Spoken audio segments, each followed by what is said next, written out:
जो हमारा next learning objective है प्लांट ब्रीडिंग।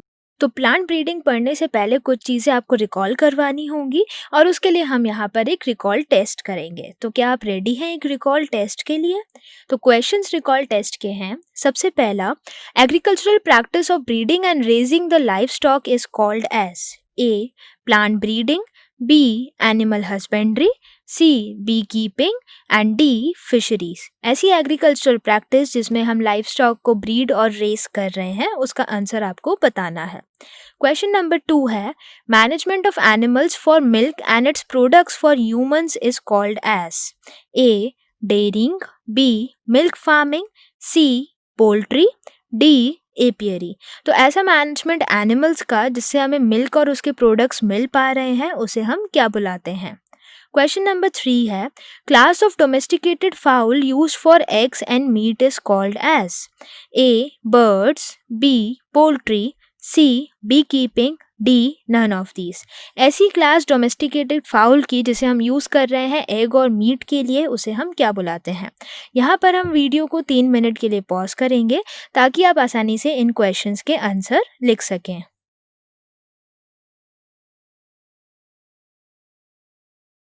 नेक्स्ट क्वेश्चन है, continuous closed inbreeding A increases fertility and productivity, B decreases fertility and productivity, C does not affect the productivity, या D first decrease then increase the productivity.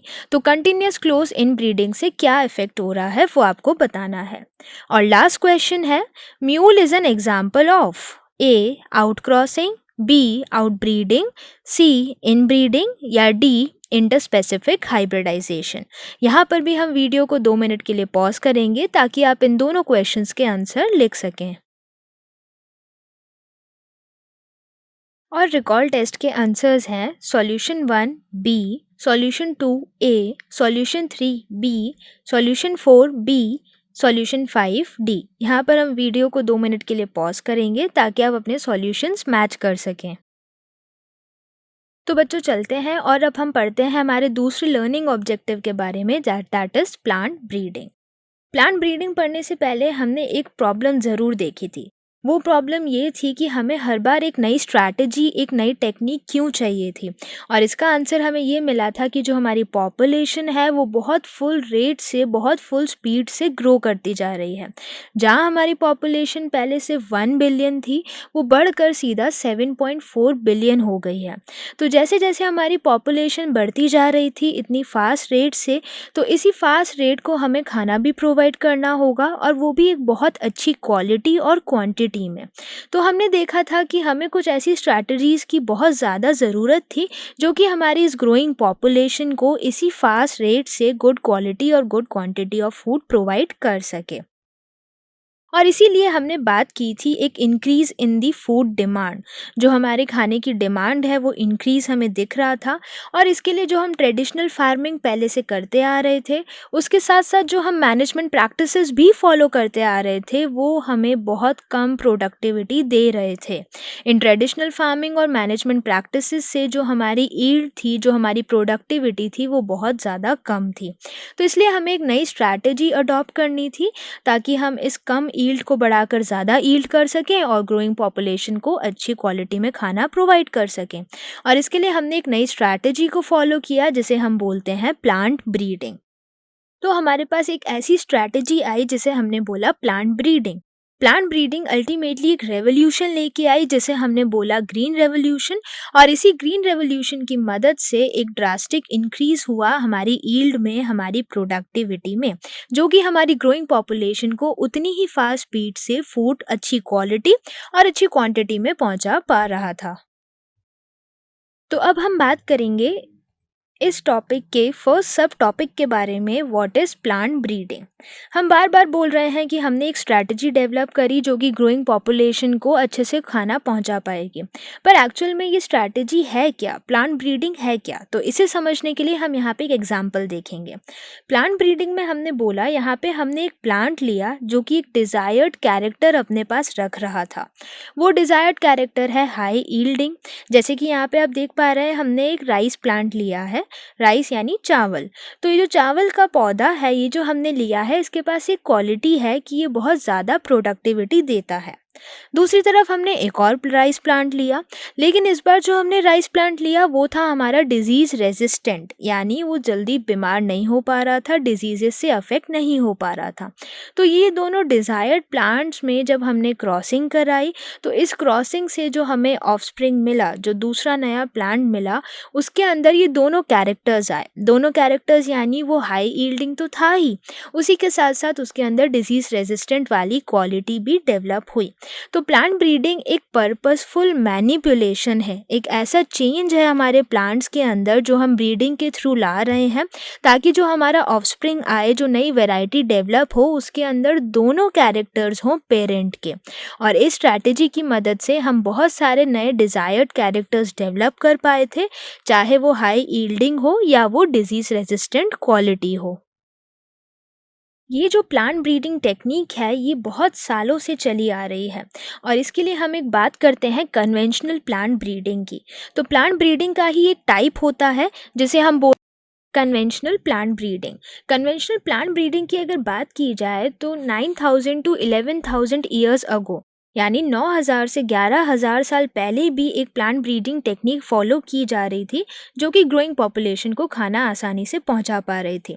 लेकिन धीरे धीरे जैसे जैसे science और technology में advancement हुआ, हम यहाँ पे एक और डेवलपमेंट लेके आए प्लांट ब्रीडिंग के अंदर, और इस डेवलपमेंट को हमने बोला क्लासिकल प्लांट ब्रीडिंग, जिसमें हम बात करते हैं क्रॉसिंग ऑफ प्लांट्स या हाइब्रिडाइजेशन ऑफ प्योर लाइन्स, और अल्टीमेटली इसको हम फॉलो करते हैं artificial selection of pure lines से। तो क्लासिकल प्लांट ब्रीडिंग में हमने पहले क्रॉसिंग कराई, हमने हाइब्रिडाइजेशन कराया, उसके बाद हमने आर्टिफिशियली उन प्लांट्स को सेलेक्ट किया जो कि हाई यील्ड वाले थे, जो कि डिजीज़ रेजिस्टेंट थे, और जो कि बहुत ज़्यादा न्यूट्रिशनस क्वालिटी वाले थे। फिर हम बात करें जैसे जैसे साइंस की एक ब्रांच यानी जेनेटिक्स में डेवलपमेंट हुआ, दूसरी ब्रांच यानी मॉलिक्यूलर बायोलॉजी में बहुत ज़्यादा इन्वेंशंस हुए, और तीसरा टिश्यू कल्चर। इन तीनों की मदद से फाइनली हम प्लांट ब्रीडिंग को सक्सेसफुली परफॉर्म कर पाए। तो ये जेनेटिक्स, मॉलिक्यूलर बायोलॉजी और टिश्यू कल्चर की टूल्स और टेक्निक्स यूज़ करने की वजह से हम प्लांट्स के अंदर एक ब्रीडिंग टेक्निक डेवलप कर पाए, जो कि डिज़ायर्ड कैरेक्टर्स डेवलप कर पा रहा था। तो हम जो ये प्लांट ब्रीडिंग परफॉर्म कर रहे हैं, इसके लिए क्या डिज़ायर्ड कैरेक्टर्स हमें चाहिए जो प्लांट्स के अंदर होने चाहिए। तो यहाँ पर हम कुछ डिज़ायरेबल कैरेक्टर्स की बात करेंगे जो हम डिज़ायर करते हैं और जो हम प्लांट्स के अंदर चाहते हैं। तो एक कैरेक्टर जो हमें डेफिनेटली चाहिए वो है हमारा हाई यील्ड विथ क्वालिटी। हम डेफिनेटली चाहते हैं कि जो हमारा प्लांट हो उसकी प्रोडक्टिविटी ज़्यादा हो और वो अच्छी क्वालिटी में ग्रेन्स प्रोड्यूस करे, जैसे कि अच्छी क्वालिटी की राइस प्रोड्यूस हो, अच्छी क्वालिटी की व्हीट प्रोड्यूस हो। दूसरा डिज़ायरेबल कैरेक्टर है हमारा टॉलरेंस टू एनवायरमेंटल स्ट्रेस। जो हमारे एनवायरनमेंट में इतने सारे स्ट्रेसेस आते हैं, इतने सारे चेंजेस आते हैं, जैसे कि टेम्परेचर बहुत ज़्यादा बढ़ जाता है तो उससे बढ़ने की वजह से सूखा पड़ जाता है, या बारिश इतनी ज़्यादा हो जाती है कि पानी भर जाता है।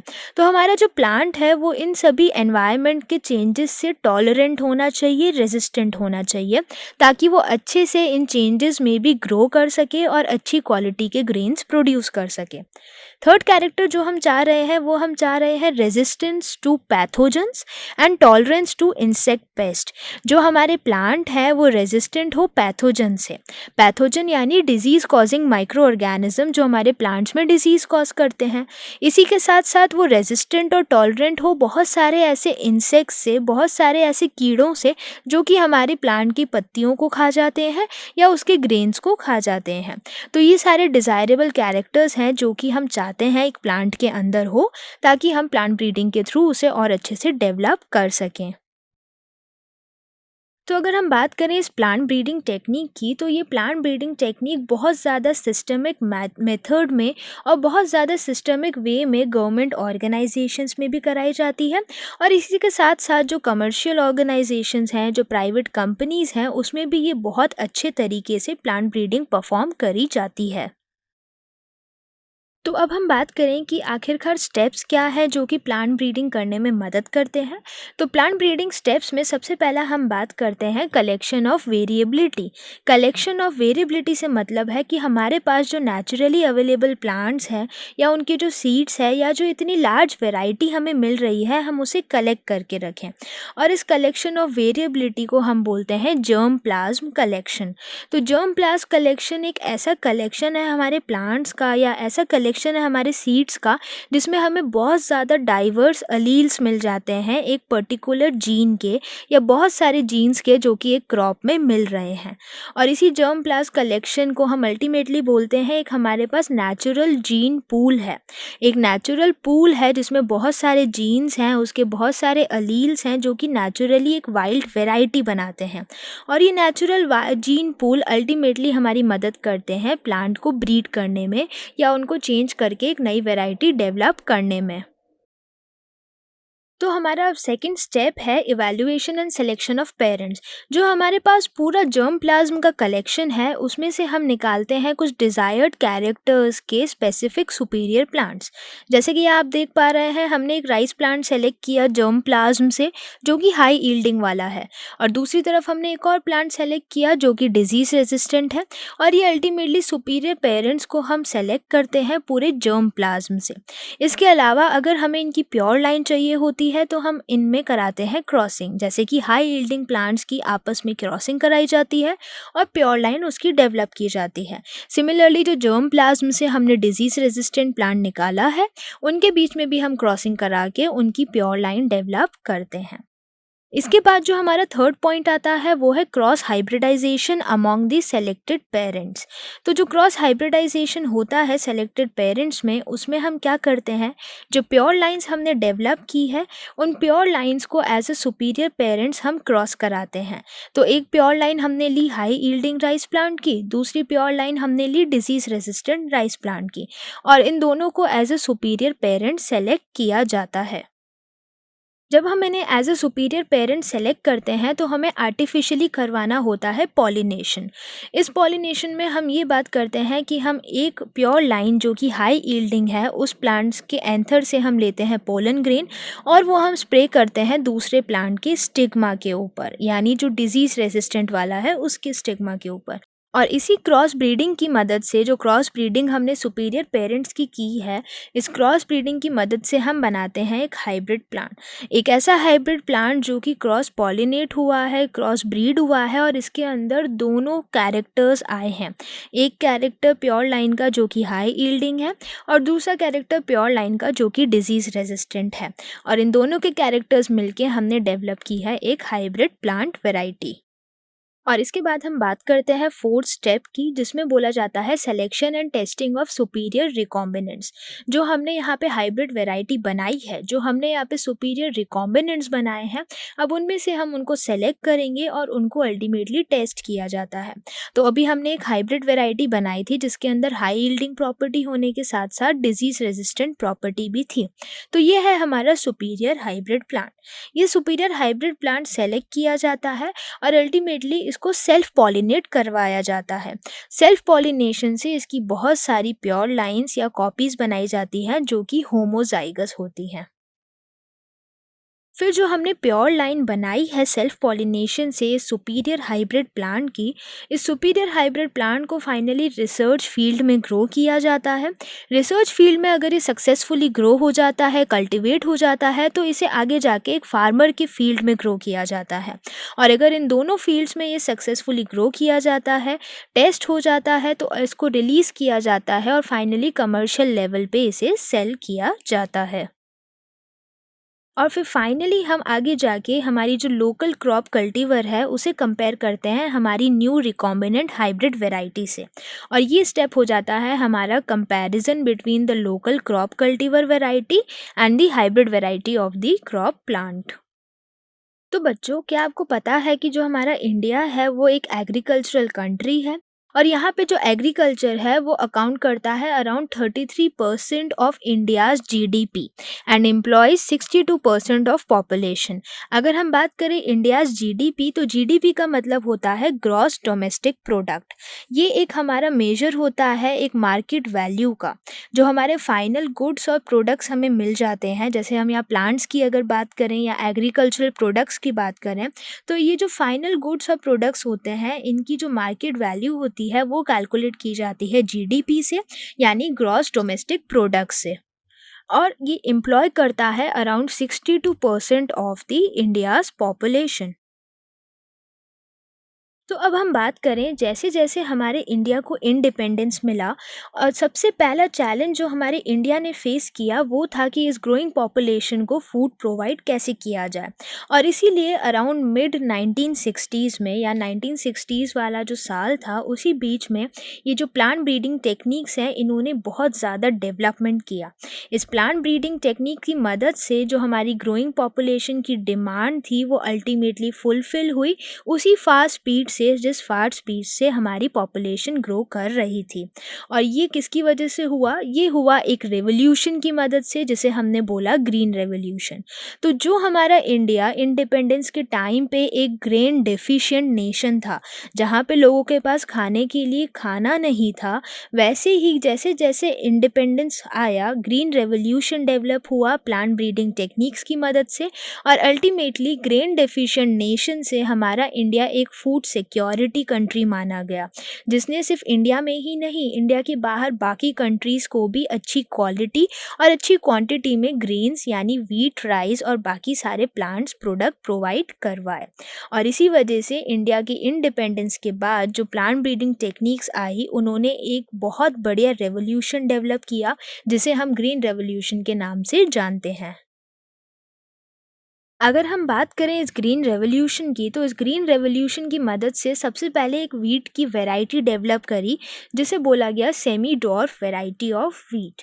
और अल्टीमेटली 1960 से 2000 तक लेकर जो वीट की क्वालिटी और क्वांटिटी थी वो इंक्रीज़ हुई।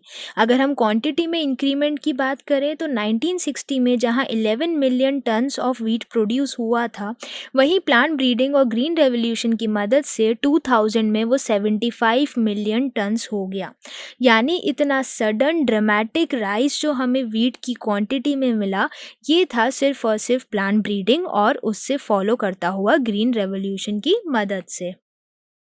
वैसे ही अगर हम बात करें राइस के बारे में, तो राइस की भी वीट की तरह एक वैरायटी डेवलप की गई, जिसे बोला गया semi dwarf variety of rice. और इसी तरीके से 1960 से लेकर 2000 तक वीट की वैरायटी के साथ साथ राइस की वैरायटी में भी बहुत इंक्रीमेंट देखा गया। जहां 1960 में वो 35 मिलियन टन्स था, वहीं 1916 के साथ साथ 2000 तक वो 89.5 मिलियन टन्स हो गया। यानी यहाँ पर भी एक सडन ड्रामेटिक राइज मिला 35 मिलियन से 89.5 मिलियन टन्स तक, और ये भी सिर्फ और सिर्फ ग्रीन रेवोल्यूशन की मदद से हो पाया। अब अगर हम बात करें कि ये सेमी डॉर्फ वैरायटीज़ डेवलप कहाँ हुई थी और किसने की थी, तो वो देखते हैं। जो वीट की सेमी डॉर्फ वैरायटी है वो डेवलप हुई थी हमारे मेक्सिको में। मेक्सिको में international centre for wheat and मेज इम्प्रूवमेंट वाले सेंटर ने सेमी डॉर्फ वैरायटी डेवलप की थी वीट की। और इसमें एक साइंटिस्ट थे जो कि थे Nobel laureate Norman E Borlaug. तो जो credit semi dwarf variety of wheat की डिस्कवरी के लिए जाता है, वो जाता है हमारे नोबेल लॉरिएट साइंटिस्ट को, जिनका नाम है नॉर्मन ई बोरलॉग, जिन्होंने इस इंटरनेशनल सेंटर में हमारी इस वीट वैरायटी को डेवलप किया था। और इसी तरीके से हमारे पास राइस की भी सेमी डॉर्फ वैरायटी डेवलप की गई थी। तो जो राइस की सेमी डॉर्फ वैरायटी डेवलप की गई थी वो की गई थी IR8 राइस वैरायटी से। और ये जिस इंस्टीट्यूट में डेवलप की गई थी, उस इंस्टीट्यूट का नाम है इंटरनेशनल राइस रिसर्च इंस्टीट्यूट इन फिलीपींस। और इसी तरीके से फिर 1963 के बाद बहुत सारी high yielding Indian wheat hybrid variety develop की गई थी। हाई यील्डिंग होने के साथ साथ ये डिजीज़ रेजिस्टेंट भी थी। चलिए इन वैरायटीज़ को देखते हैं। सबसे पहले है हमारी सोनालिका, दूसरी है कल्याण सोना। तो ये दोनों हाइब्रिड व्हीट वैरायटीज़ थी जो कि बहुत ज़्यादा हाई यील्डिंग थी, और हाई यील्डिंग होने के साथ साथ यह वैरायटी हमारी डिजीज़ रेजिस्टेंट भी थी। जिस तरीके से व्हीट की वैरायटीज़ डेवलप की गई, उसी तरीके से राइस की भी हाइब्रिड वैरायटीज़ डेवलप की गई थी जो कि हाई यील्डिंग थी। तो high yielding Indian rice hybrids में एक है हमारे पास जया, और दूसरी हाइब्रिड वैरायटी है हमारे पास रत्ना। और सिर्फ व्हीट और राइस ही नहीं, इसी तरीके से शुगर केन की भी बहुत सारी high yielding hybrid variety develop की गई थी। जहाँ एक तरफ हमारे पास एक शुगर केन की वैरायटी है जिसका साइंटिफिक नेम है सैकेरम बारबेरी, जो कि सिर्फ और सिर्फ नॉर्थ इंडिया में ओरिजिनली ग्रो की जाती है, पर इसकी जो शुगर कंटेंट है वो बहुत पुअर क्वालिटी का है। वहीं अगर हम बात करें, एक और शुगर केन की वैरायटी हमारे पास है जिसे हम बोलते हैं सैकेरम ऑफिशिनेरम। सैकेरम ऑफिशिनेरम एक ऐसी शुगर केन की वैरायटी है जो कि साउथ इंडिया में ग्रो की जाती है ओरिजिनली। इसके पास थिक स्टेम्स होती है, और इसके पास जो शुगर कंटेंट है वो भी बहुत अच्छा खासा होता है। तो हमने प्लांट ब्रीडिंग के थ्रू इन दोनों प्लांट वेराइटीज़ के बीच में क्रॉसिंग करवाई, और इनकी एक हाइब्रिड वेराइटी हमने डेवलप करी जिसके अंदर इन दोनों पेरेंट्स के कैरेक्टरिस्टिक्स डेवलप हुए। यानी हमारे पास हाई यील्डिंग के साथ साथ थिक स्टेम भी आया, और थिक स्टेम के साथ साथ हाई शुगर कंटेंट भी डेवलप हुआ। इसी के साथ साथ जो साउथ वाली वैरायटी थी वो आसानी से अब हम नॉर्थ इंडिया में ग्रो कर पा रहे थे। और इसी तरीके से हम बात करते हैं मिलेट्स के बारे में। तो बहुत सारे मिलेट्स हैं, जैसे कि एक हाइब्रिड मेज़ की वैरायटी डेवलप की गई थी, एक हाइब्रिड ज्वार की वैरायटी डेवलप की गई थी, और एक हाइब्रिड बाजरा की वैरायटी भी डेवलप की गई थी प्लांट ब्रीडिंग के थ्रू, जो कि रेजिस्टेंट थी जहाँ पर पानी बहुत कम था। तो ये रेजिस्टेंट थी बहुत सारे एनवायरमेंटल स्ट्रेसेस से, या ऐसे एनवायरमेंटल स्ट्रेसेस से जहाँ पे पानी नहीं मिल पा रहा था, फिर भी आसानी से इन हाइब्रिड वैरायटी को हम ग्रो कर पा रहे थे। तो बच्चों, क्या आप रेडी है एक चैलेंज के लिए? तो चलते हैं, एक कॉन्सेप्ट टेस्ट देखते हैं। क्वेश्चन है, which of the following is a high yielding Indian wheat hybrids? A Sonalika, b Jaya, c Ratna, d IR8। तो इन चारों ऑप्शंस में से हमें एक high yielding Indian wheat hybrid को पहचानना है। हम यहाँ पर वीडियो को 2 मिनट के लिए पॉज करेंगे ताकि आप अपना आंसर लिख पाएँ। आंसर है ए सोनालिका। सोनालिका एक high yielding Indian wheat hybrid variety है, और बाकी जो वैरायटीज़ जैसे कि जया, रत्ना, IR8, ये हाइब्रिड वैरायटीज़ हैं राइस की।